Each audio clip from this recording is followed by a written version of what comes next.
في الجولة الثالثة في المجموعة الثالثة أسود الأطلس وصقور الخضر وجها لوجه من خلال هذه الجولة الأخيرة. المنتخب المغربي الذي ضمن التأهل مسبقا برصيد 6 نقاط رائد هذه المجموعة بالنسبة لأسود الأطلس بعد انتصار على حساب الأردن وعلى حساب فلسطين، بينما الأخضر السعودي في هذه المواجهة يتواجد في المركز الثالث برصيد نقطة واحدة بعد خسارة أمام المنتخب الأردني أمام النشامة، ثم بعد ذلك التعادل من أمام المنتخب الفلسطيني. الكل في انتظار صافرة السيد أندريس ماتونتي الحكم الدولي الأوروغواياني يعطي صافرة وضربة البداية هنا لإحداث شوط المباراة الربيعي.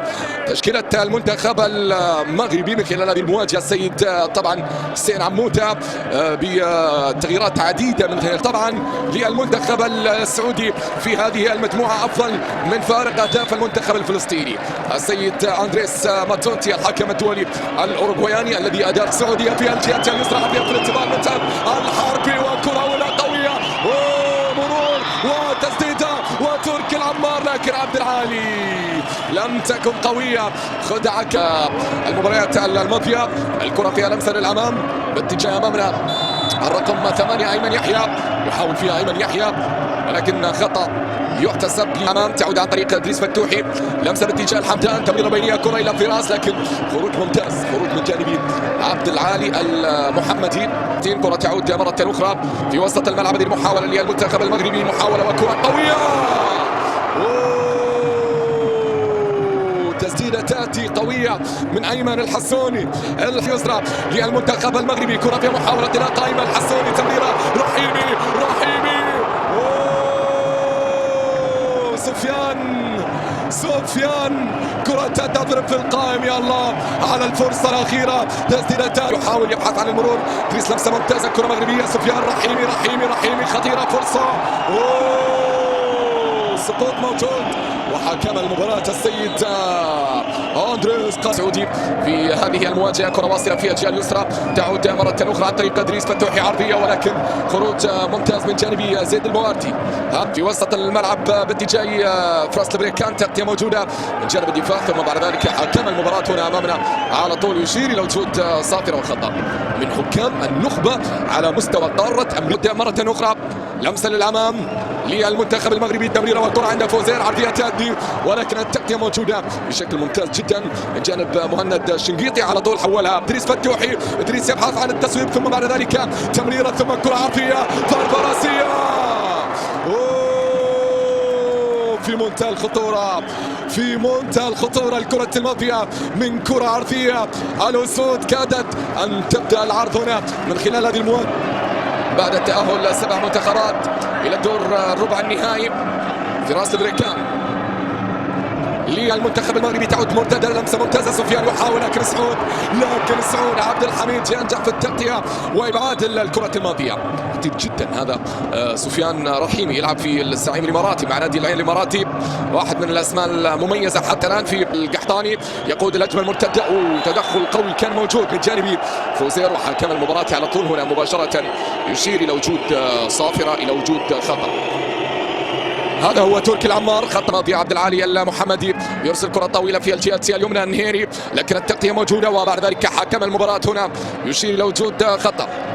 متعب الحربي ممتاز جدا في عملية الضغط، في عملية أيضا في انطلاقة، فيها مرور، فيها تقدم، في أيمن الحسوني، تمريرة باتجاه سفيان رحيمي يحاول لكن التغطية ممتازة جدا من جانب علي مجرشي، بالقوة يتدخل على طول مجرشي ويبعد الكرة من خلال اللقطة الماضية. كرة من أجمل في الدقائق القادمة، كرة ترسل عرضية منطقة الجزاء ولكن البوادي على طول، البوادي يتصدى، كرة تعود عمار، لمسة للأمام ممتازة، هذه محاولة انطلاقة فراس لبريكان ولكن التغطية من جانب الدفاع، جدا فرصة ومحاولة داخل منطقة الجزاء، جاءت العرضية والكرة القوية،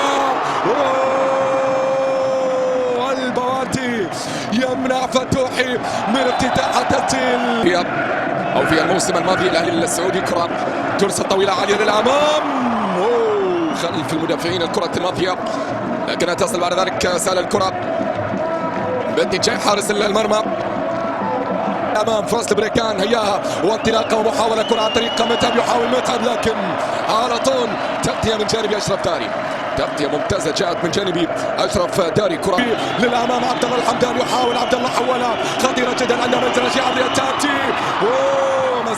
ما زالت عند العمار يبحث عن المرور ولكن لا ينجح. على طول بامعمر يتدخل، الكرة العرضية باتجاه فراس البريكان عدت من الجميع. بامعمر إلى تماس رمية جانبية عن طريق نهيري في الجهة اليمنى من الوضعية ثابتة الآن. تقدم الدفاع، كرة عرضية بورتيني بالراس ولكن تعدي، مرت بسلام الكرة الماضية. الضربة الراسية مع عبد الله الحمدان يحاول تمريرها في الجهة اليمنى مدرشي، ولكن شوف القوة والشراسة والتدخل والتغطية من جانب حمزة المساوي. على طول كرة تمر. شوط المباراة الأول من هذه المواجهة، كرة في انطلاقة من الجهة اليمنى. حكم المباراة القريب على طول هنا يشير إلى وجود صافرة. أعتقد أنه هناك بطاقة صفراء موجودة على أن تكون له أدوار أكبر في الدقائق القادمة. كرة سريعة مغربية خطيرة، محاولة، فرصة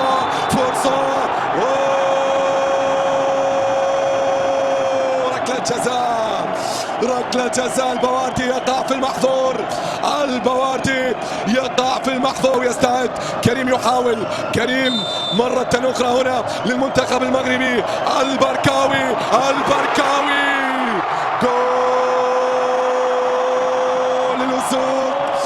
هدف أول لأسود الأطلس عن طريق كريم البركاوي من علامة الجزاء، حطها على طول ووضع منتخب بلاده في المقدمة. كرة على طول جاءت قوية من 1-0 للمنتخب المغربي. مشاهدينا متابعينا في كل مكان في انتظار شوط المباراة الثاني، لذلك الحين تقبلوا التحية وإلى الملتقى.